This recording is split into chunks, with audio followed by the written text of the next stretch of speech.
On a deserted and dusty road, a millionaire businessman abandons a newborn baby of only 2 weeks in the middle of the hot asphalt, far from any protection. Under the relentless sun, the child cries weakly while the father accelerates and disappears in a cloud of dust.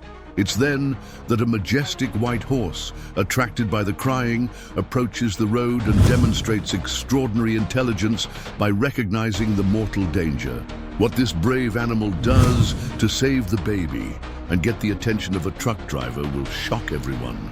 The cracked asphalt of the rural highway rippled under the scorching midday sun, creating shimmering mirages that danced on the distant horizon.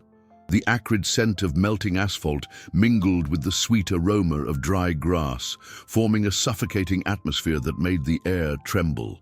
In this desolate landscape, where only the distant hum of insects broke the absolute silence, a black Mercedes-Benz with tinted windows emerged like a dark stain against the yellowish terrain. Edward Maxwell gripped the steering wheel with trembling hands, his gloved fingers leaving sweat marks on the Italian leather. At 52, the millionaire businessman had never felt such agony.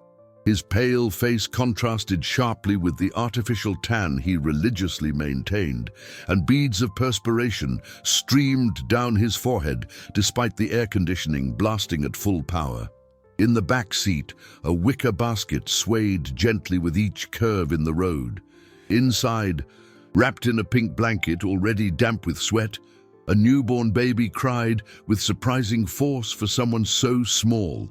Its tiny fists flailed in the air, as if trying to grasp something that would offer security in a world that had already rejected it before it even knew it. Edward glanced in the rearview mirror and felt a pang in his chest, seeing those dark eyes, so much like his own.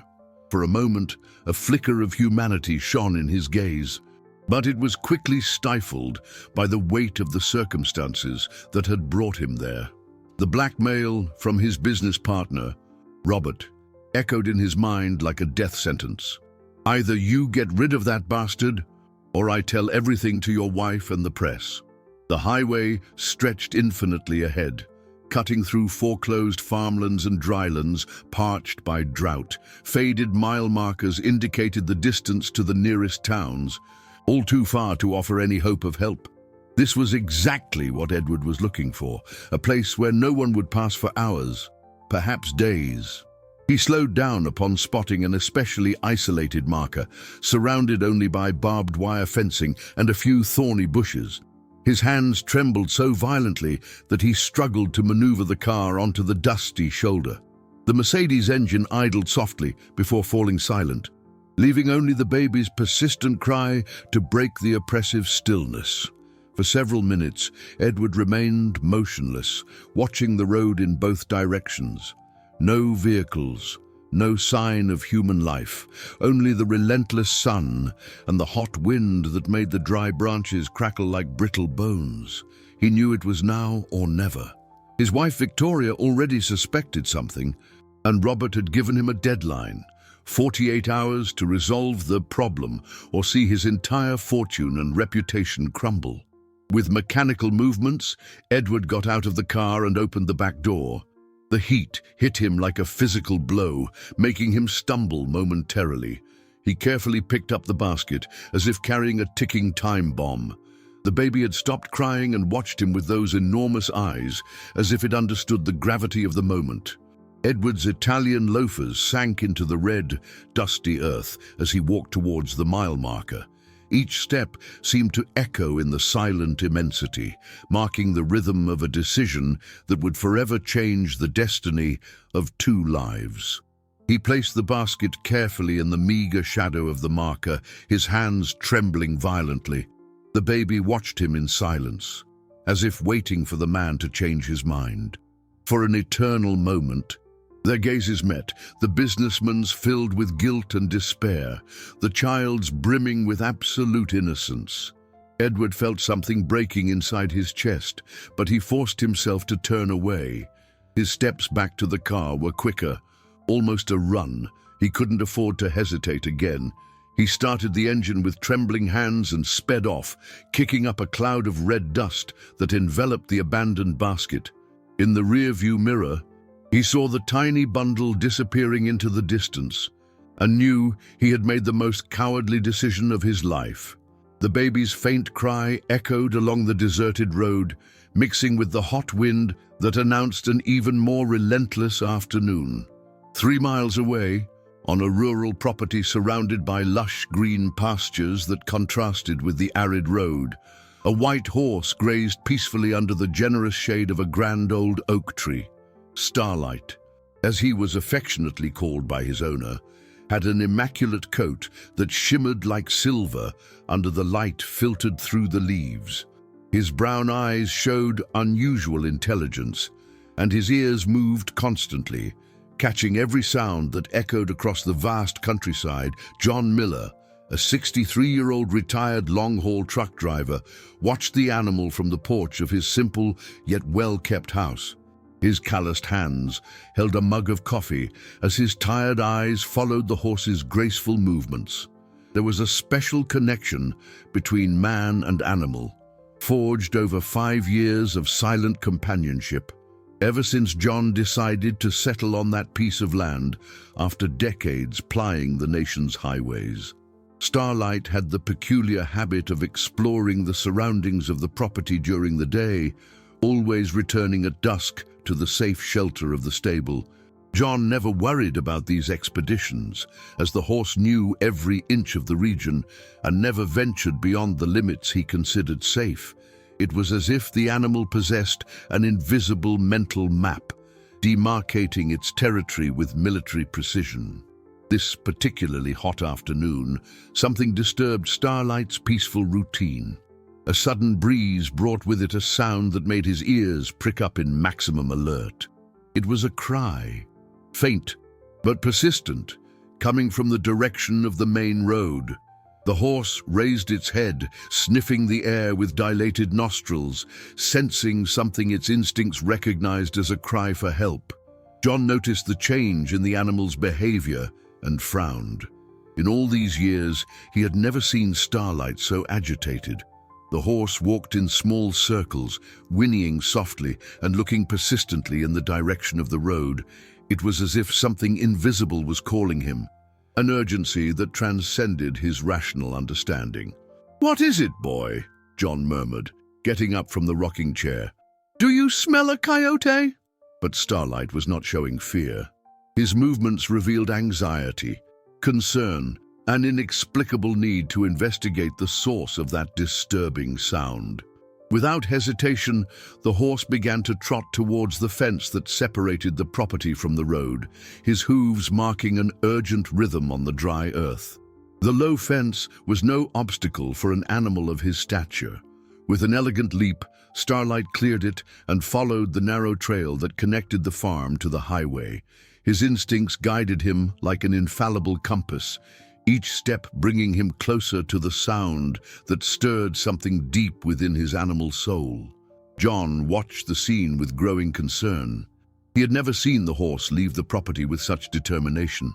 Something very serious was happening, and he felt that familiar oppression in his chest that always warned him when trouble was approaching. It was the same sensation he had had the night before the accident that claimed the lives of his wife, Lucy, and daughter, Isabella, 10 years ago. Meanwhile, on the silent road, the baby continued crying with a force that defied its apparent fragility. The sun was higher now, and the mile marker's shadow had drastically shrunk. The temperature inside the basket was becoming dangerously hot, and the child's delicate skin already showed signs of redness. It was then that Starlight appeared around the bend in the road, like an ethereal apparition against the dark asphalt. His steps gradually slowed until they became a cautious walk. The crying was closer now, clearer, and the horse felt a growing urgency taking over all his senses. He approached the basket carefully, gently sniffing the air around it. The scent was unmistakable, new human life, vulnerable, desperately needing protection. Starlight lowered his head and observed the tiny being weakly struggling inside the basket. its small eyes squeezed shut against the excessive brightness. Something primitive and powerful awakened in the animal's heart. It was an instinct of protection that transcended species, an absolute need to preserve that defenseless life. Without hesitation, he positioned his body to create a shadow over the basket, shielding the baby from the relentless sun's rays. The relief was immediate. The crying turned into softer whimpers, and the baby seemed to relax slightly. Starlight remained motionless as a statue, a silent guardian watching over his new protected one as the afternoon advanced and the heat intensified on the deserted road. The hours dragged on like an eternity on the silent road. Starlight maintained his protective stance, moving just enough to ensure his body's shadow continued to cover the basket. His ears constantly swiveled, catching every whisper of the wind, every rustle of dry leaves, every distant sound that might signal danger or help. The baby had found a certain comfort in the horse's presence. Its cries lessened in intensity, turning into soft murmurs that seemed to dialogue with Starlight's low whinnies. It was as if a primitive communication had established itself between them, a connection that transcended the barriers between species. Meanwhile, at the farm, John paced nervously on the porch, his eyes fixed in the direction where Starlight had disappeared. The clock on the kitchen wall read 4 o'clock in the afternoon, and the horse had never been absent for so long. A sense of unease grew in his chest, mixed with painful memories of past losses. "Damn it, Starlight," he muttered to himself. "Where on earth did you get to?" John had lost everything a decade ago. His wife Maria and daughter Isabella died in a car accident while he was on a long trip, transporting cargo to the south of the country. Guilt consumed him for years, making him abandon his profession and isolate himself on that piece of land lost in the countryside. Starlight had come into his life when loneliness threatened to swallow him whole. An unexpected gift from a neighboring farmer who had perceived his need for companionship. Back on the road, the sun began its descent, but the heat remained relentless. Starlight felt thirst pressing on his throat, but something stronger than his basic needs kept him there. It was as if an invisible force held him to that vigil, a responsibility he had accepted the moment he decided to protect that fragile life. The baby opened its tiny eyes and stared at the horse's muzzle hovering over it.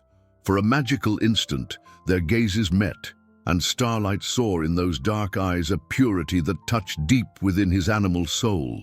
It was the same innocence he had recognized in newborn foals, the same vulnerability that awakened his noblest instincts. A distant sound made Starlight's ears prick up. It was the rumble of an approaching engine, coming from the same direction as the car that had abandoned the baby. The horse positioned itself defensively, placing itself between the road and the basket, ready to protect its charge from any threat. It was an old truck, loaded with sacks of corn, which slowed down upon seeing the unusual scene. The driver, a middle-aged man with a weather-beaten face, stopped on the shoulder and got out to investigate. His eyes widened as he realized the situation. A white horse standing guard over a basket that clearly contained a baby. "My God," he whispered, approaching cautiously. "What in the world is this story?" Starlight did not move, but his muscles tensed. The man seemed harmless, but the horse's instinct kept him alert. The baby started crying again, as if sensing the tension in the air, and Starlight whinnied softly, trying to calm it.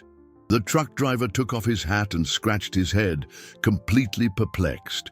He had never seen anything like it in his 30 years on the road. It was as if he was witnessing a miracle, a story no one would believe if he told it at the truck stops. "Easy, big fellow," he said in a low voice, slowly extending his hand. "I won't hurt the little one." But Starlight was not convinced. That man was a stranger, and his protective instinct would not allow anyone to approach his charge without first proving their intentions. The horse took a step forward, positioning himself even more firmly between the truck driver and the basket. The standoff lasted several minutes. The man tried to approach, speaking in soft tones and making slow gestures, while Starlight maintained his defensive position. The baby continued to cry, and the sound echoed along the deserted road like a desperate plea for help. It was then that another vehicle appeared on the horizon, coming from the opposite direction. It was a white pickup truck, and the truck driver immediately recognized it. It was John Miller, the old retired man who lived nearby. Perhaps he could explain why a horse was standing guard over an abandoned baby in the middle of the road. Starlight's heart raced as he recognized the familiar sound of his owner's pickup engine. Finally, someone he trusted was arriving. John slammed on the brakes as he spotted the surreal scene in front of him. His eyes took a few seconds to process what he saw. Starlight positioned defensively over something on the shoulder, while a man tried to approach with cautious gestures. The retired trucker's heart pounded when he realized that the object of his horse's protection was a basket, and that unmistakable sounds of infant crying were coming from it. He leapt from his pickup with surprising agility for his age, his boots thudding on the hot asphalt. Starlight turned his head towards his owner, whinnying softly in a clear display of relief. It was as if the horse had been waiting for this moment, guarding his precious cargo until someone he trusted arrived. "Starlight, my boy," John murmured, approaching slowly. "What have you found?" The first truck driver took advantage of the horse's distraction to step back a few paces, clearly relieved not to be the focus of the animal's suspicion anymore. He removed his hat again and addressed John, his voice choked with emotion. "Your horse is protecting a baby, Mr. Miller. When I got here, I found this scene. It looks like the child was abandoned, and the animal won't let anyone get close." John felt the world spin around him. His legs trembled, and for a moment he had to lean against the side of the pickup to keep from falling. Painful memories flooded his mind like a torrent. The face of his newborn daughter, Isabella's first cries, the feeling of holding such a fragile life in his calloused hands. "A baby," he repeated, his voice little more than a whisper. Starlight moved slightly away as John approached, allowing his owner to see the contents of the basket. There it was, wrapped in a pink blanket already dirty with dust, a newborn with skin reddened by the sun. Its tiny eyes were closed, but its breathing was visible in the movement of its small chest. John knelt beside the basket, his hands trembling like leaves in the wind. It had been 10 years since he had touched a baby. 10 years since he had lost the opportunity to be a grandfather, to know the grandchildren Isabella would never give him. Emotion overwhelmed him, and tears began to stream down his face, weathered by sun and sorrow. "Oh, my lord," he murmured, "who would be capable of abandoning a little creature like this?" The baby opened its eyes at that moment, as if it had heard his voice. They were dark eyes, alert despite the evident weakness. And when they met John's gaze, something stirred in the man's chest. It was as if an old wound began to heal, as if destiny offered him a second chance to care, to protect, to love. The truck driver observed the scene in respectful silence, understanding that he was witnessing something sacred. There was something in the way the elderly man looked at the baby, in the way the white horse positioned himself as a silent guardian, that transformed that moment into something special. "He needs to be taken to the hospital urgently," he finally said, breaking the silence. "The child is dehydrated. You can see it by the color of his skin." John nodded, forcing himself to think despite the emotional turmoil. With infinite care, he lifted the basket, feeling the almost non-existent weight of the life it contained. The baby did not cry when it was moved, just continued watching him with those immense eyes that seemed to hold an ancient wisdom. "I'll take him to town," John said, heading towards his pickup. "St. Mary's Hospital has a maternity ward."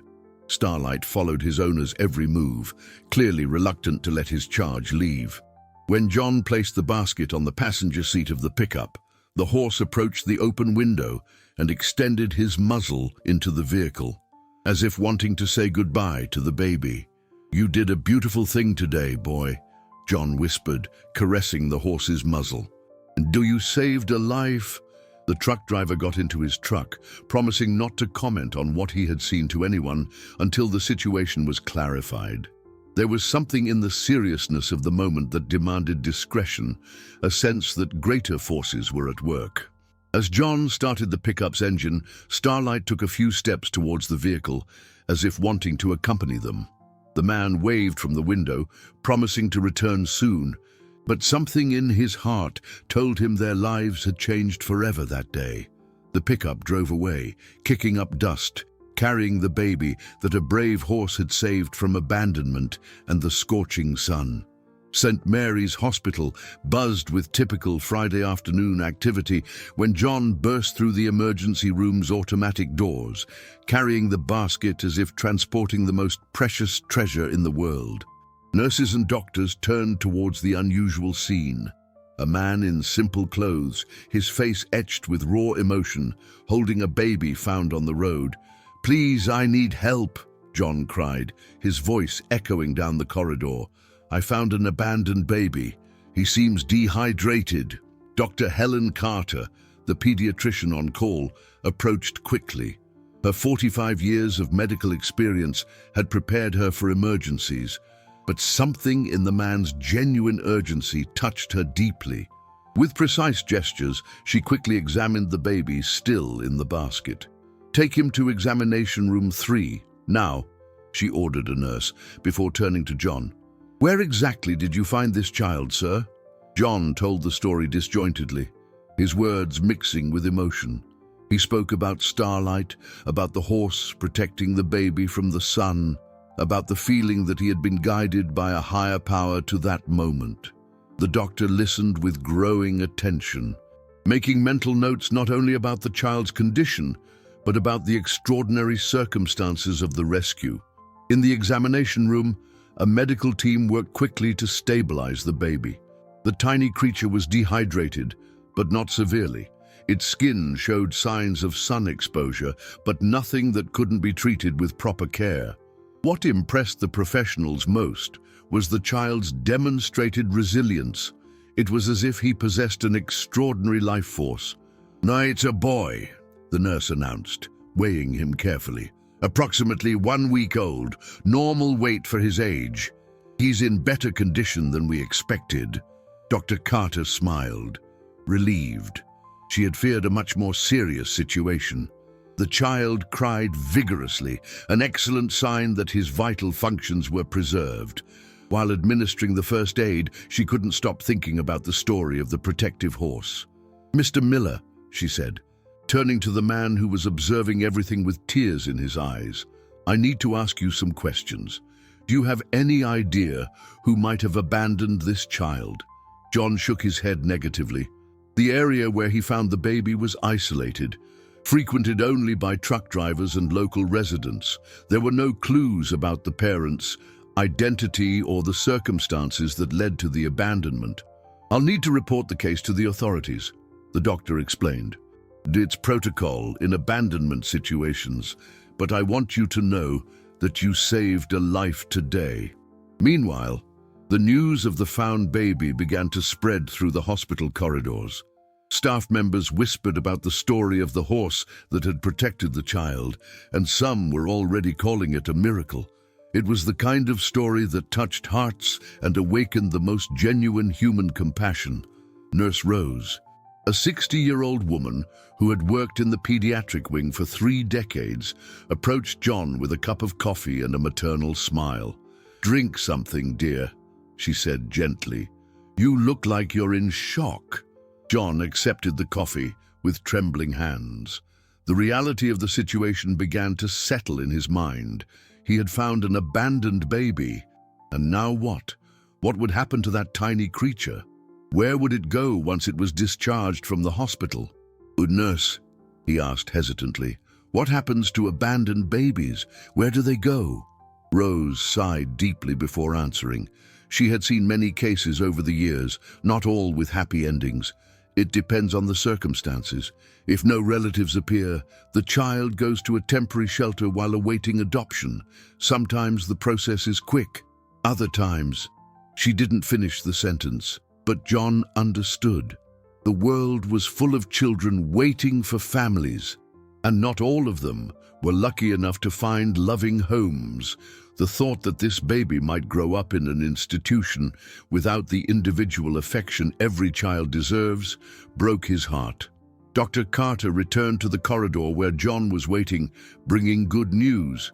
He's stable. We'll keep him under observation for 24 hours, but his recovery is excellent. He's a strong child, Mr. Miller. Very strong. John nodded, feeling a mixture of relief and apprehension. The baby was safe for now, but what then? What future awaited him? He thought of Starlight, who was probably still on the road where it all began, waiting for news of his charge. It was time to go home, but a part of his heart would forever remain in that hospital, connected to the destiny of the small life that fate had placed in his path. Edward Maxwell paced nervously in the office of his penthouse apartment, his Italian loafers making a dry scuff on the imported marble floor. His hands trembled as he repeatedly dialed the number of local contacts in the region where he had abandoned the baby, desperately searching for information. With each unanswered call, his anxiety grew exponentially. It was almost 7 in the evening when he finally managed to speak with Jerry, the owner of a gas station down the road. The man's husky voice on the other end of the line brought the news Edward so dreaded hearing. "Oh, Mr. Maxwell, the strangest thing happened here today. A baby was found abandoned on the road. Can you believe it? A retired truck driver took the child to the hospital. They say a horse found the boy first." The phone slipped from Edward's hands, clattering to the floor with a thud that echoed through the silent office. His breathing became ragged, and beads of sweat began to stream down his forehead despite the air conditioning blasting at full power. The baby had survived. His problem was still alive, breathing, existing as living proof of his marital infidelity. Victoria, his wife, was in the next room, talking on the phone with friends about preparations for next week's charity gala. Her melodious voice brutally contrasted with the despair consuming Edward. If she found out about the illegitimate child, not only would his marriage collapse, but his entire fortune, built at the expense of her family inheritance, would crumble. With trembling hands, Edward picked up the phone from the floor and dialed another number. He needed professional help, someone who knew how to handle delicate situations. Charles Madison, his private attorney, answered on the second ring. "Charles, I need to see you now. It's urgent, an emergency that could destroy everything." An hour later, in the privacy of the law firm, Edward told the whole truth. He spoke about his affair with Lucy, the employee who had died in childbirth, about his partner Robert's blackmail, about the desperate decision to abandon the baby on the road. Charles listened in silence, taking notes with an increasingly grave expression. "Edward, you committed a very serious crime," the lawyer finally said. "Child abandonment can result in imprisonment.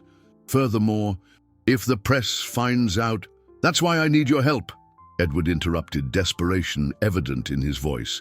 "I need a version that protects me, that turns this situation into an advantage." Charles reflected for long minutes, his fingers drumming on the mahogany desk. He had known Edward for 15 years, knew of all his questionable dealings, all the ways the businessman circumvented laws to maximize profits. This situation, however, was different, more serious, more dangerous. "There's a possibility," he finally said. "We can create a narrative where you are the victim. We'll claim the baby was kidnapped by criminals who demanded a ransom. You, desperate, paid what they asked, but they abandoned the child anyway." Edward leaned forward, his eyes shining with renewed hope. "How would that work? We fabricate evidence of threats, create a story of ransom payment, hire actors to give false testimonies. We turn you into the desperate father who did everything to save his child, but was betrayed by the criminals. The immorality of the proposal didn't bother Edward in the least. His only concern was protecting his reputation and fortune. If that meant lying to the entire world, so be it. How much will it cost? $2 million in cash. Everything needs to be perfectly coordinated, with no room for errors. Edward nodded without hesitation. $2 million was an insignificant sum compared to what he would lose if the truth came out. Victoria had inherited a $400 million fortune, and their prenuptial agreement stipulated that any infidelity would result in divorce without alimony. Do whatever is necessary. How much time do we need? 48 hours to set everything up. After that, you approach the police, distraught, saying you received an anonymous call informing you that your son was found. You'll be the heroic father who never gave up searching. As the two men planned the elaborate charade, in the neighboring town, John slowly returned home, his heart heavy with worries about the baby's future. Starlight waited for him at the property gate, whinnying softly as if asking about the fate of his charge. Truth and lies were about to collide devastatingly. 2 weeks had passed since the rescue, and St. Mary's Hospital had become a second home for John, every day. He appeared during visiting hours, carrying wildflowers picked on his property and a smile that lit up the pediatric wing. The baby, informally named Gabriel by the staff, grew strong and healthy under specialized care. Dr. Helen Carter observed the elderly man's dedication with growing admiration. She had never seen anyone demonstrate so much love for a child who was not biologically their own. John talked to Gabriel for hours, telling stories about Starlight, about life on the farm, about the birds that sang at dawn. It was as if he was preparing the child for a future only he could envision. He could file for adoption. Nurse Rose commented to the doctor, watching John feed Gabriel with a bottle. "I've never seen a bond form so quickly." Dr. Carter nodded thoughtfully. She had researched John's background and discovered his tragic story, the loss of his wife and daughter, the self-imposed isolation, a life dedicated only to the care of his horse. Gabriel seemed to have awakened in him a reason to live again. But this particular Tuesday, everything would change drastically. It was 2 o'clock in the afternoon when a commotion erupted in the hospital's main lobby. Luxury cars pulled up at the entrance, followed by television news vans. Edward Maxwell emerged from a black Mercedes, surrounded by advisors and private security. His face was carefully rehearsed in an expression of paternal anguish, carefully rehearsed tears glistening in his eyes. "My son," he cried to the cameras, his voice choked with theatrical emotion. "I finally found my son. 2 weeks of nightmare, paying ransom to criminals who deceived me." The cameras captured every word, every calculated gesture. Edward had turned his arrival into a masterful performance, presenting himself as the desperate father who had never given up searching. Behind him, Charles Madison held a folder with falsified documents that proved the kidnapping and the ransom attempts. On the pediatric floor, John was humming softly to Gabriel when he heard the noise coming from downstairs. Loud voices, hurried footsteps in the corridors, an unusual agitation that made his heart pound. Something was happening, something his instinct told him would not be good.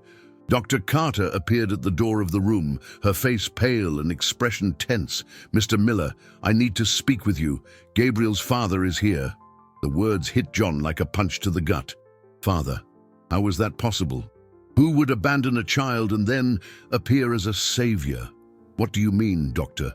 "What father?" "Edward Maxwell, a businessman. He says the baby was kidnapped 2 weeks ago, that he paid a ransom, but the criminals abandoned the child anyway. He has documents, lawyers, the press." John felt the world spin around him. His legs felt wobbly, and he had to lean on the crib rail to keep from falling. Gabriel slept peacefully, oblivious to the approaching storm. The elderly man reached out and gently touched the child's tiny face, feeling as if he was saying goodbye. "This isn't right," he murmured, his voice hoarse with emotion. "Who kidnaps a baby and then abandons him on a deserted road? It doesn't make sense." Dr. Carter shared the same doubts, but legally her hands were tied. If Edward had documents proving paternity and had filed a kidnapping complaint, the hospital had no choice but to hand over the child. "Mr. Miller, I know how you feel. All of us here have grown attached to Gabriel, but if the documents are in order—" "I need to see this man," John interrupted, sudden determination in his voice.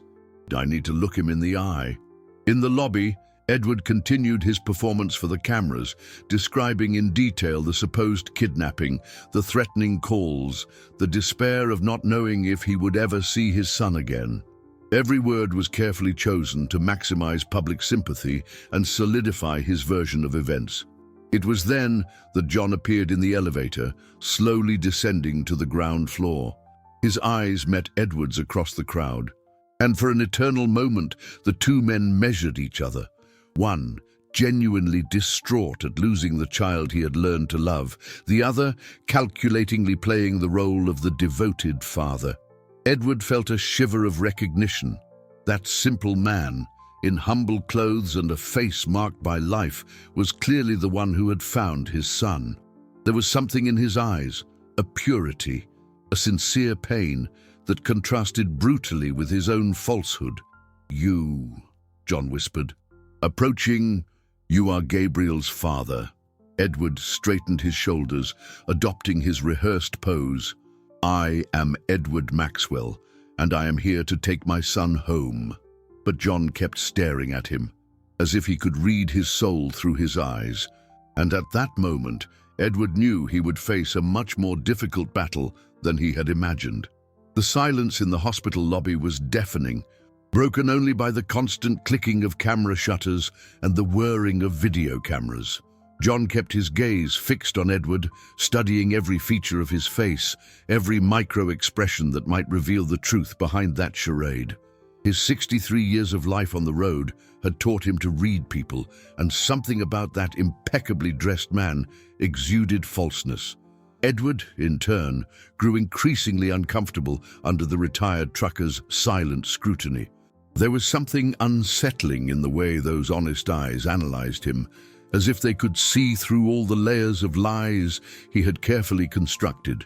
"Sir," John finally said, his voice low but charged with intensity, "may I ask a question? As a father, I'm sure you'll understand my curiosity." Edward nodded, forcing a smile that didn't reach his eyes. "Of course. I imagine you're as relieved as I am that Gabriel was found safe and sound." "Gabriel?" John frowned. "How did you know we called him Gabriel? We never released that name." A deadly silence fell over the room. Edward felt beads of sweat forming on his forehead. It was a simple question, but one that exposed a flaw in his carefully constructed story. How could he know the informal name given to the baby at the hospital if there had truly been a kidnapping? Charles Madison.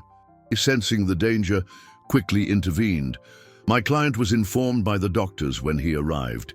It's natural that he would use the name the child was being called," but John was not easily convinced. He took another step closer, ignoring the security guards who defensively positioned themselves around Edward. "And tell me one thing, devoted father," he continued, his voice gaining a dangerous edge. "How do you explain the fact that your son was found on a completely deserted road, miles from anywhere criminals could demand ransom?" Edward opened his mouth to reply, but John wasn't finished. "You know what I find strange? My horse, Starlight, has an incredible instinct for judging people. He protected Gabriel for hours, not letting anyone get close. But when I arrived, he let me pick up the child immediately. Do you know why?" The crowd around them was mesmerized by the confrontation. Journalists pointed microphones at the two men, sensing they were witnessing something much deeper than a simple reunion between father and savior. "Because animals feel when someone is genuine," John continued, his eyes never leaving Edward's face. "They know how to distinguish those who truly love from those who only pretend." Edward felt anger bubbling in his chest. How dared this ignorant truck driver question him publicly? But he knew that any display of hostility would be disastrous for his image. "I understand your concern," he said, forcing his voice to sound empathetic. "But I have documents proving my paternity. A DNA test can clarify any doubt." "Oh, I have no doubt about the paternity," John retorted, surprising everyone. "Gabriel has your eyes. It's evident he's biologically your son." Edward blinked, confused. If John recognized the paternity, why was he causing trouble? "But being a father," John continued, stepping even closer, "is much more than sharing DNA. It's being present in difficult times. It's protecting, it's sacrificing for the child's well-being. Tell me, where were you when Gabriel cried alone beneath the scorching sun?" The question hit Edward like a bullet. For a moment, all his masks fell, and John saw in the businessman's eyes the guilt he desperately tried to hide. I was searching, paying ransom." "A lie," John said simply, his voice cutting through the excuses. "I see the truth in your eyes. You abandoned Gabriel. I don't know why, I don't know your reasons, but you left a defenseless child to die on a deserted road." The commotion in the lobby exploded. Journalists shouted questions, cameras flashed, and Edward's security guards positioned themselves to protect him from the increasingly agitated crowd. Dr. Carter, observing everything from a safe distance, felt her heart break. She knew John well enough to know he wouldn't make baseless accusations. If he believed Edward had abandoned the baby, he was probably right. Edward, realizing he was losing control of the situation, decided to end the confrontation. "I will not tolerate these unfounded accusations," he declared loudly to the cameras. "I came to pick up my son, who was miraculously saved by this courageous man. I am grateful for everything you've done for Gabriel, but now it's time for him to come home." John took a step back, defeated. He knew that legally he had no rights over Gabriel. His only weapon was the truth, but truth without proof was just an opinion.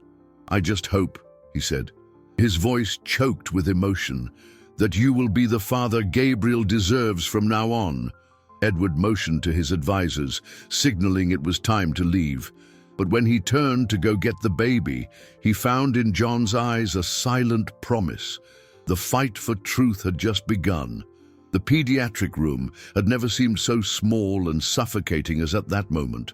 John was sitting beside Gabriel's crib, gently holding the baby's tiny hand in his calloused fingers. Tears streamed silently down his face, each drop carrying the weight of a goodbye that seemed impossible to bear.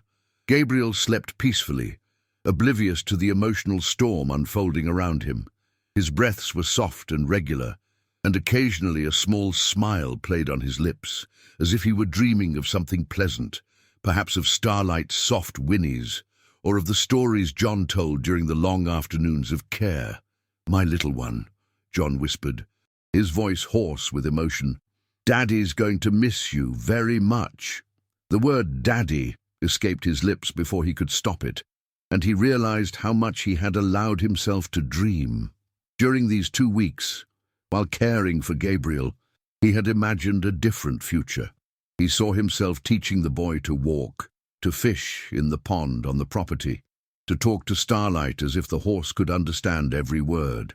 Dr. Carter entered the room discreetly. Her quiet steps on the polished floor. She had witnessed many painful separations throughout her career, but few touched her as deeply as this one. The genuine love John showed for Gabriel was something rare and pure, and she knew that both would be hurt by this forced separation. "Mr. Miller," she said gently, "I know how difficult this is for you." John didn't take his eyes off Gabriel. "Doctor, tell me honestly, do you believe that man's story?" "Doctor?" Carter hesitated for a moment. As a doctor, she should remain neutral, but as a human being, she couldn't ignore her suspicions. "There are inconsistencies in his version," she finally admitted. "But legally, my hands are tied. The documents are in order. The DNA test will confirm paternity." "And Gabriel," John interrupted, finally looking up. "Who will protect him if that man really abandoned him once?" It was a question that had haunted Dr. Carter since the confrontation in the lobby. If Edward had indeed abandoned his son, what guaranteed he wouldn't do it again if the situation became inconvenient? "I'll follow the case closely," she promised.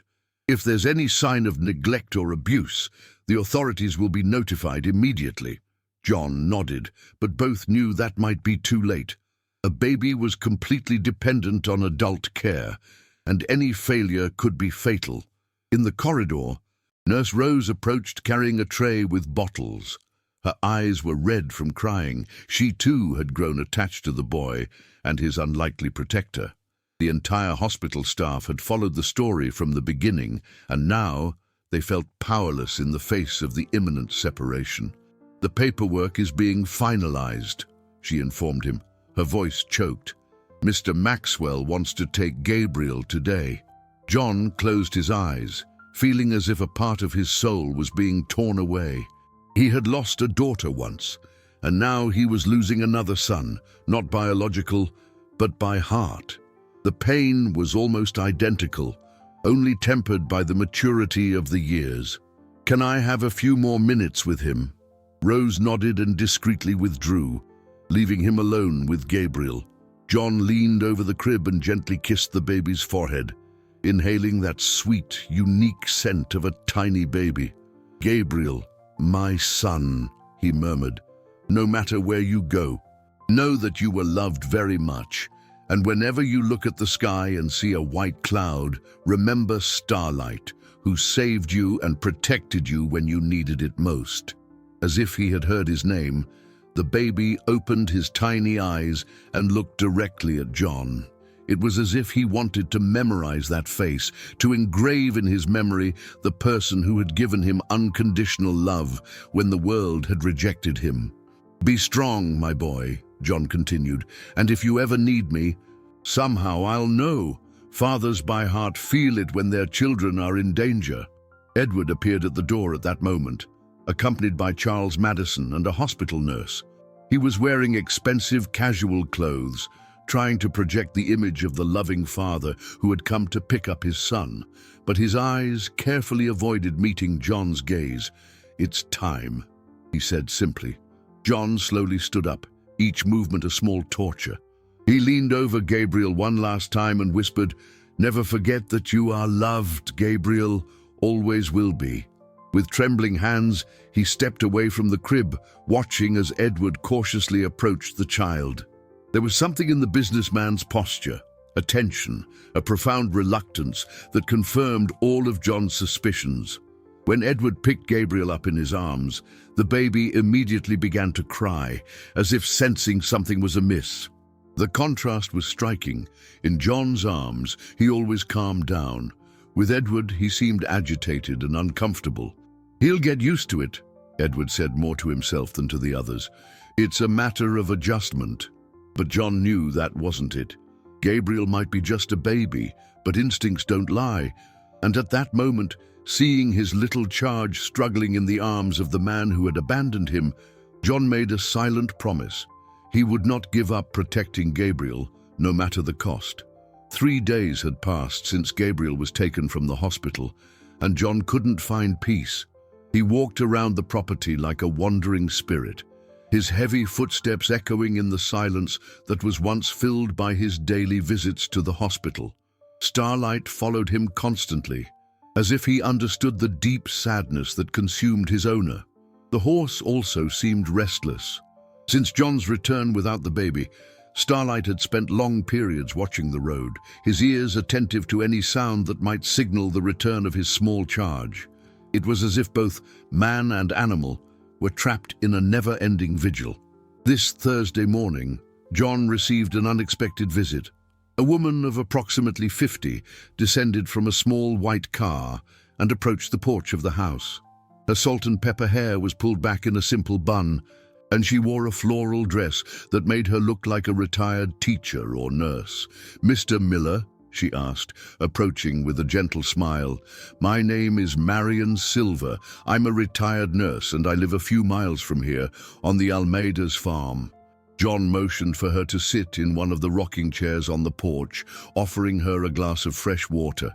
There was something in the woman's demeanor that suggested her visit was not merely social. "I read in the newspapers about the baby you found," Marion continued, "and about this whole story of the supposed kidnapping. I came here because I have some information that might interest you." John's eyes lit up for the first time in days. What kind of information?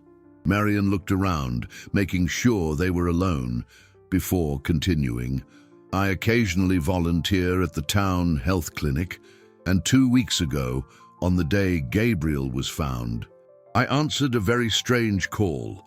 A man with a nervous voice asked about procedures for abandoned babies, what documents would be needed, how long it would take to process an adoption." John leaned forward, his heart racing. "Did he leave a name?" "No, but something in his voice bothered me so much that I wrote down the call number.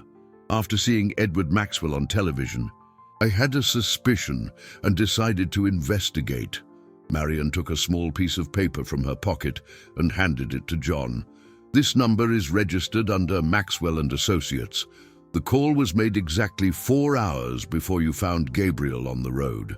John held the paper with trembling hands. It was the first concrete evidence that Edward was involved in Gabriel's abandonment, not the supposed kidnapping. "Why are you telling me this?" he asked. Marion sighed deeply. "Because for 40 years I've worked caring for children, Mr. Miller. I've seen many cases of abandonment, many parents who didn't want to take responsibility, but I've never seen anyone invent such an elaborate story to hide their own cowardice." She stood up and walked to the porch railing, watching starlight graze peacefully in the pasture. "Besides," she continued, "I firmly believe that that baby belongs to you much more than to Edward Maxwell. Love isn't measured in DNA, but in care, dedication, and sacrifice." John felt tears welling in his eyes. Finally, someone understood what he felt. Someone validated his love for Gabriel. "What can I do with this information?" "Alone? Very little," Marion admitted. "But I know people who can help. I have a friend, a retired police chief, who maintains contacts in the justice system. And there's a prominent investigative journalist working for a national newspaper, specializing in corporate corruption cases." John's mind began to work quickly. If he could prove that Edward had abandoned Gabriel, he could legally question his fitness for parenthood. "You need to know something," Marion said, turning back to him. "If you decide to confront Edward Maxwell, it will be a very difficult battle. He has money, influence, expensive lawyers. He can make your life a living hell."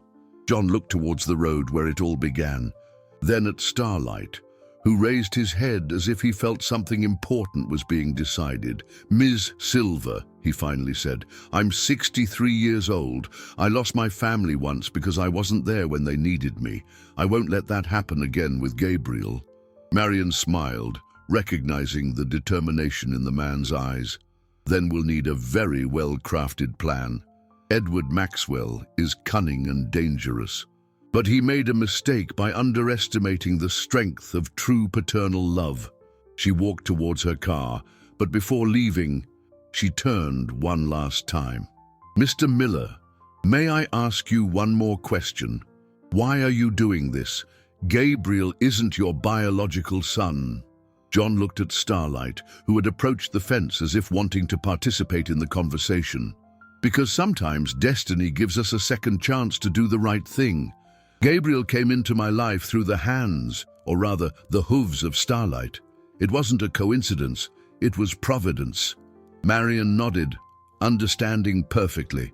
"Then let's fight for that providence, Mr. Miller. Gabriel deserves to have a real father." As the car drove away, kicking up dust, John felt a flicker of hope ignite in his chest for the first time in days. The battle for truth had just begun. A week after Marion's visit, John's small house had transformed into an improbable investigation hub. The kitchen table was covered with meticulously organized papers, photographs, and notes. Marion had brought her contacts as promised: Sarah Davies, a retired but still influential police chief, and Richard Clark, an investigative journalist specializing in corporate scandals. "We have enough material to raise serious suspicions," Sarah said, analyzing the documents spread across the table. "But we need more evidence to build a solid case." Richard, a lean man in his 40s, with the piercing eyes of someone who had spent a lifetime uncovering lies, held a magnifying glass over some photographs. "I managed to get these images from the security cameras at the gas station on the main highway," he explained. "They show Edward's Mercedes passing at the exact time Gabriel was abandoned." John leaned over the photos, observing the dark car that appeared clearly in the black and white images. It was the same route he had taken to find Gabriel, on the same day, almost at the same time. "And there's more," Richard continued. "I investigated Edward's financial past. I discovered that he has a partner, Robert Hayes, who possesses compromising information about the company's dubious dealings. There are indications that Hayes was pressuring Edward for some reason." Sarah wrote down every piece of information in an official notebook she still kept from her active days. "If we can prove there was blackmail, we'll have the motive for the abandonment. A desperate man does unthinkable things to protect his interests." Marion, who was preparing coffee for everyone, stopped by the window overlooking the pasture where Starlight remained constantly vigilant. "There's something that still bothers me," she said thoughtfully. "Why did Edward invent this elaborate kidnapping story? Why didn't he simply claim someone stole the baby from the house?" Richard smiled, recognizing the shrewdness of the question. Because he needed to explain how his son appeared on an isolated road, far from any location where a kidnapping would make sense. The story of the paid ransom and the criminal's betrayal was the only way to justify the abandonment on the road. John listened in silence, assimilating every piece of information. With each new piece of evidence, his conviction grew stronger. Gabriel was in danger in Edward's hands, and he needed to act quickly. "What else do we need?" he finally asked. Sarah consulted her notes. "Ideally, we'd need Robert Hayes' testimony, the partner. If he confirmed the blackmail and admitted that he forced Edward to get rid of the baby, we'd have a virtually airtight case." "And how do we get that?" John wanted to know. Richard smiled mysteriously. "Leave that to me. I have ways of making people talk, especially when they also have secrets to hide." As the adults planned, Starlight approached the kitchen window, as if wanting to participate in the meeting. John noticed the horse's movement and stood up to caress his muzzle. "He senses something is happening," he murmured. "Since Gabriel was taken, Starlight hasn't had a moment's peace." Marion observed the interaction between man and animal with emotional eyes. "You know what else convinces me we're doing the right thing? This horse's reaction. Animals don't lie, they don't pretend. If Starlight is uneasy, it's because he knows Gabriel isn't where he should be." Sarah closed her notebook and stood up. "All right, we have a plan. Richard will work on the partner.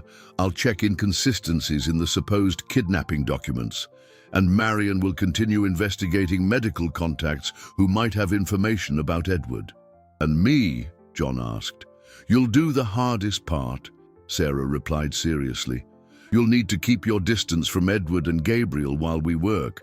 If he suspects we're investigating, he might disappear with the child." The idea of being away from Gabriel when there was finally hope of getting him back was torturous for John, but he understood the strategic necessity. "How much time do you need?" "A week, maybe 2, Richard estimated. "But I promise you, if we get the necessary evidence, Gabriel will come back to where he belongs." They all looked at each other, aware that they were about to face a powerful and unscrupulous adversary. Edward Maxwell hadn't hesitated to abandon his own son. He certainly wouldn't hesitate to destroy anyone who threatened his plans. "There's one thing you need to understand," John said, looking each of them in the eye. "I'm not doing this for revenge or to prove I'm right. I'm doing it because that boy needs protection, and I promise to protect him." Sarah nodded respectfully. "That's exactly why we're going to succeed, Mr. Miller. The truth always wins, especially when defended by people with pure motivations." As the visitors prepared to leave, Starlight remained at the window, as if understanding that powerful forces were moving to bring Gabriel back home, and for the first time since the separation, the white horse let out a low whinny that sounded almost like hope. 10 days later, Richard Clark was sitting in a discreet coffee shop downtown, awaiting the meeting that could change everything. His investigation into Robert Hayes, Edward's partner, had uncovered explosive information. Hayes was being investigated for tax evasion, and Richard had used that information as a bargaining chip to secure his testimony. When Hayes arrived, he looked like a broken man. His slumped shoulders and shifty gaze revealed the weight of the guilt he had carried for weeks. He sat down at the table discreetly, looking nervously around. "You promised you'd help me with my tax problems if I spoke," Hayes said in a low voice. Richard nodded, discreetly turning on his phone's recorder. "But I need the whole truth, Robert. No omissions." Hayes sighed deeply before he began to speak. Edward was always too ambitious for his own good. "When I found out he was having an affair with an employee, Lucy, I thought I could use it to push some deals in my favor." Richard took notes discreetly, allowing Hayes to tell the story at his own pace. But then Lucy got pregnant.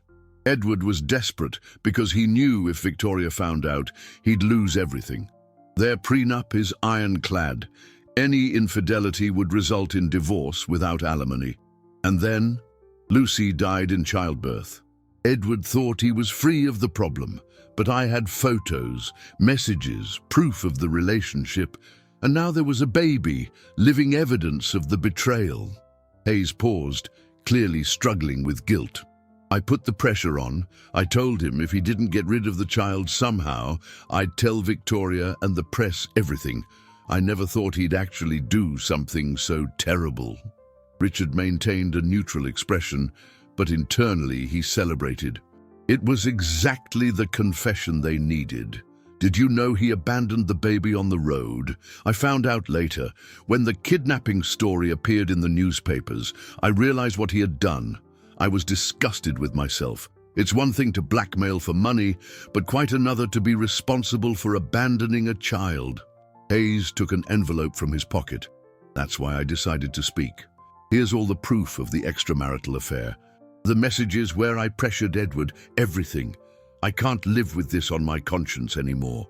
Richard took the envelope with steady hands, knowing he was holding the key to Gabriel's freedom. "One last question. Are you absolutely certain Edward personally abandoned the baby?" "I am. He called me crying the next night, confessing everything. Said he left the child on a deserted road and prayed someone would find him before it was too late." Richard turned off the recorder and stood up. "Robert, you did the right thing by speaking up. This recording will save a child and expose the truth." Meanwhile, at John's farm, the phone rang urgently. It was Sarah Davies, her voice trembling with excitement. "John, we did it." Richard recorded the full confession. Hayes admitted everything. The blackmail, the abandonment, Edward's lies. "We have enough evidence to file criminal charges." John felt his legs tremble. He leaned against the kitchen table, trying to process the information. And now, what happens to Gabriel? Now we go to court. With this evidence, we can request Edward's pre-trial detention for child abandonment and the immediate transfer of Gabriel's custody to you. Outside, Starlight began to whinny loudly, as if sensing that something important was happening. The horse ran to the fence nearest the house, pawing the ground in a dance of anxiety. "Sarah," John said, watching his companion through the window, "when will this happen?" "First thing tomorrow morning. Richard is already preparing the story for the newspaper, and I'm presenting the evidence to the district attorney today. Edward Maxwell is going to wake up tomorrow, a wanted man." John hung up the phone and went out into the yard, where Starlight was waiting impatiently. He hugged the horse's muzzle, feeling tears of relief stream down his face. "Did you hear that, my friend? Gabriel is coming home."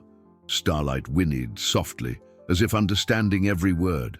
That night, for the first time in weeks, both the man and the horse slept peacefully, knowing that justice would finally prevail. In the city, Edward slept in his luxury mansion, completely oblivious to the storm that was about to destroy his carefully constructed life of lies. His last night of freedom was coming to an end, and Gabriel would soon be safe in the arms of someone who truly loved him. Friday dawn brought with it a storm that Edward Maxwell could never have foreseen. At 6 in the morning, his mansion was surrounded by police cruisers, their sirens cutting through the silence of the upscale neighborhood like sharp blades. The businessman woke to the noise and looked out his bedroom window, feeling his blood run cold as he saw the number of officers on his property. District Attorney Marcus Thorne presented the warrant for pre-trial detention with a solemn expression. Beside him, Police Chief Sarah Davies watched with professional satisfaction as Edward was informed of his rights. The accusations were serious: child abandonment, falsification of documents, and conspiracy to present false evidence. "Mr. Edward Maxwell," the district attorney declared loudly, "you are under arrest for the crimes of child abandonment and falsification of evidence. You have the right to remain silent and to request the presence of an attorney." Edward tried to maintain his composure, but his hands visibly trembled as he put on a robe over his silk pajamas. Victoria, his wife, watched everything from the top of the staircase, her face a mask of shock and disbelief. "Edward, what's going on?" she cried, hurrying down the stairs. "What's this about abandonment?" It was then that the truth exploded like a bombshell. Sarah handed Victoria a copy of the evidence: Robert Hayes's recordings, the security camera photographs, the phone records proving the call about abandonment procedures made hours before Gabriel was found. Victoria read the documents with growing horror, her face paling with each line. The marital infidelity was devastating, but abandoning a defenseless child was something that transcended any forgiveness. "My God," she whispered, letting the papers fall to the floor. "You actually did this, abandoned your own son on a deserted road." Edward tried to deny it, but his voice failed. Faced with overwhelming evidence, any further lies would be useless. Charles Madison, his attorney, arrived in a state of panic, immediately realizing the situation was completely out of control. "Don't say anything until we've spoken privately," he instructed Edward, but it was already too late. The truth had been exposed so completely that no legal defense could save him. As Edward was led away in handcuffs to the police cruiser, reporters who had been discreetly tipped off by Richard Clark documented every moment.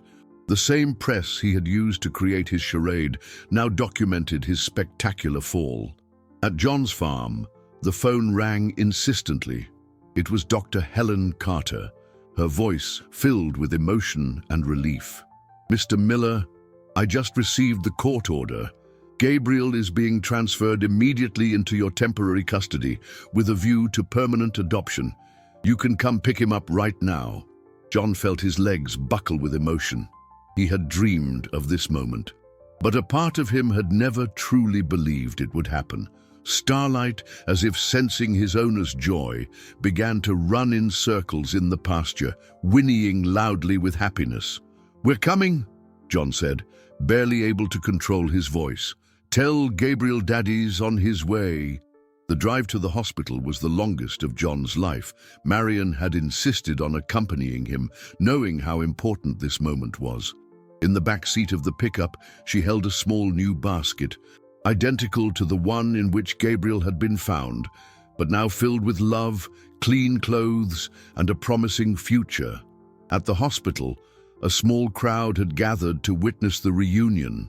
Nurses, doctors, cleaning staff, everyone had followed the saga from the beginning and wanted to see the happy ending. When John entered the pediatric room, Gabriel was awake in his crib, looking around with those alert little eyes that had so captivated him. The moment he saw John, the baby stretched out his tiny arms and began to smile, a smile that lit up the entire room. "My son," John murmured, picking Gabriel up. "Daddy came to take you home for real." Gabriel snuggled immediately against John's chest. as if he had never doubted that this moment would come. The contrast with his reaction to Edward was striking. Here was peace, security, true love. Dr. Carter watched the scene with tears in her eyes. Some families are formed by blood," she said softly. "Others are chosen by heart. You two were made for each other." As he signed the temporary custody papers, John knew the legal battle wasn't completely over yet. But looking at Gabriel, who slept peacefully in his arms, he felt a deep peace. Finally, after weeks of anguish, justice had prevailed. Edward would pay for his crimes. Gabriel would grow up surrounded by true love. And the road that had once symbolized abandonment and despair now represented the path that had brought this special family together. A year later, John's property had been completely transformed. What was once a silent refuge for a lonely man now pulsated with life and joy. An improvised playground occupied part of the yard, with swings made of thick ropes and a slide painted in vibrant colors. Small clothes swayed on the clothesline, and toys scattered across the lawn attested to the constant presence of a loved child. Gabriel, now just over a year old, crawled around the yard under Starlight's vigilant gaze. The white horse had officially assumed the role of eternal protector, never straying far from the boy he had saved on the road. It was a touching sight to see the child trying to imitate the horse's whinnies, babbling sounds that only the two of them seemed to understand. John was sitting on the porch, observing the scene with a smile that hadn't left his face in months. His hair was grayer, but his eyes sparkled with a vitality he hadn't shown in decades. Marion, who had become a constant presence on the property and in John's heart, prepared lunch in the kitchen, her melodious voice humming a lullaby. "Daddy! Horsey!" Gabriel shouted, pointing at Starlight with the characteristic excitement of a child discovering the world. John stood up and walked to his son, picking him up with the natural ease of someone who had always been a father. "That's right, my son. Starlight is your special friend. Remember? He's the one who brought you to Daddy." Gabriel hugged John's neck, demonstrating the pure and unconditional love that had transformed both their lives. There wasn't a single emotional scar from the initial trauma. The boy had grown up surrounded by so much love that any wound had been completely healed. The legal proceedings had been definitively concluded 6 months ago. Edward had been sentenced to 8 years in prison for child abandonment and falsification of documents. His fortune had been partially confiscated for damages, and Victoria had filed for divorce immediately after discovering the truth. Robert Hayes, in exchange for his cooperation, had received a reduced sentence and probation. Gabriel's adoption by John had been unanimously approved by the court. The presiding judge had declared that he had rarely seen a case where the genuine love between father and child was so evident. Regular social visits confirmed that Gabriel was developing perfectly in a loving and stable environment. "John," Marion called from the kitchen door, "food's ready, and we have a special visitor today." Curious, John carried Gabriel into the living room and found Dr. Carter there, smiling broadly. She had become a family friend, visiting regularly to follow Gabriel's development and celebrate the victory of justice. "I came to bring good news," she announced. "The hospital decided to create an animal protection program in honor of your story. It will be called Project Starlight, helping low-income families care for their pets." John felt a deep emotion wash over his chest. The story that began with abandonment and despair now inspired positive actions that would benefit other families. "And there's more," Helen continued. "I want to be Gabriel's official godmother, if you'll allow me." "Of course." Gabriel clapped his hands in John's lap, as if approving the proposal. Marion hugged Helen emotionally, and John nodded with tears in his eyes. After lunch, while Gabriel was taking his afternoon nap, John walked to the pasture fence where Starlight awaited him. The white horse approached, allowing his owner to caress his muzzle with infinite gratitude. "Thank you, my friend." John whispered. "For everything, for saving Gabriel, for giving me purpose again, for teaching me that true love can overcome any obstacle." Starlight whinnied softly, as if understanding every word. Then he moved a few steps away and positioned himself exactly where he used to watch the road, maintaining his eternal vigil. When Gabriel woke from his nap, John took him to the road that had changed their lives forever. The mile marker was still there, but now wildflowers grew around it, planted by Marion as a symbol of renewal. "My son," John said, sitting on the grass with Gabriel in his lap, "one day I'll tell you this whole story. How a brave horse saved your life, how true love overcame evil, how a family can be born from the most improbable moments." Gabriel looked at him with those dark, intelligent eyes, almost as if he already understood the importance of that place. Then he stretched out his tiny arms towards Starlight, who had approached to participate in the special moment. The sun began to set, painting the sky in golden hues that made the horse's white coat gleam like silver. There, on that road that had witnessed the worst and best of human nature, three souls connected in a silent dance of gratitude and love. John knew there would still be challenges ahead. Raising a child alone, with Marion's help, wouldn't be easy. But looking at Gabriel, who was trying to reach Starlight's muzzle with his tiny hands, he felt an absolute certainty. They were a true family, united not by blood, but by something much stronger. Destiny had used the road of abandonment to create the road of love. And now, Gabriel would grow up knowing that he was chosen, protected, and loved from the first day of his life by a big-hearted man and a noble-souled horse who never allowed evil to triumph over goodness.